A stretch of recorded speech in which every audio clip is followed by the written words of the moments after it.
la décision rarissime de clouer au sol les Boeing 737 MAX flambant neufs représente un défi logistique pour les compagnies, mais l'abondance de la flotte mondiale devrait permettre, à court terme, d'amortir le choc pour le transport aérien. Avant même l'annonce officielle, mercredi, des États-Unis de bannir du ciel ces avions après 2 accidents meurtriers, les transporteurs ont commencé à s'activer pour réorganiser leur programme de vol et trouver des avions de remplacement au MAX, qui devaient les assurer. Aucune compagnie ne dispose d'avions en stock. Et chaque avion est prévu dans un programme de vol organisé longtemps à l'avance, avec des équipages dédiés, explique Addison Shawland, expert du transport aérien. Ce qui rend complexe toute réorganisation. Les quelques 371 Boeing 737 MAX, qui volaient jusqu'à mercredi, représentent une petite part des 27 000 avions au total dans le monde, relativise Richard Aboulafia, expert du secteur aéronautique chez Thiel Group, estimant de ce fait que les remplacer est un problème provisoire.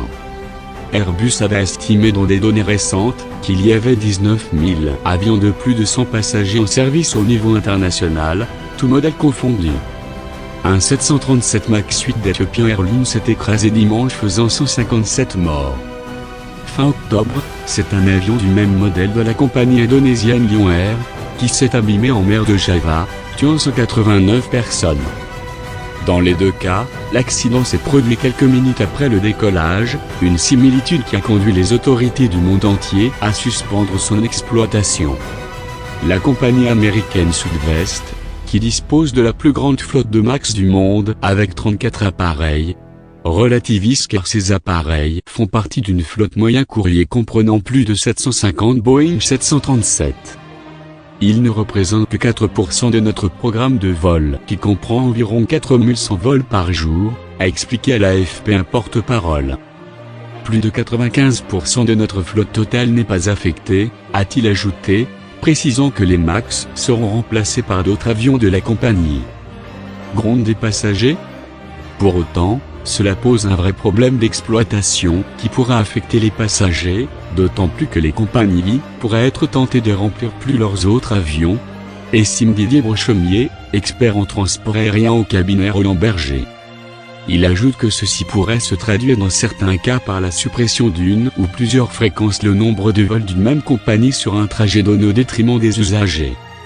Les compagnies vendent leur programme de vol 360 jours à l'avance, indique par ailleurs Addison Shawland. Les clients achètent leurs billets sur la base de ce programme. Si la compagnie ne peut pas l'assurer, le client doit être dédommagé. Or les passagers pourraient être d'autant plus mécontents qu'une fois leur billet initial remboursé, ils pourraient être amenés à payer un nouveau voyage bien plus cher, l'offre de vol étant réduite.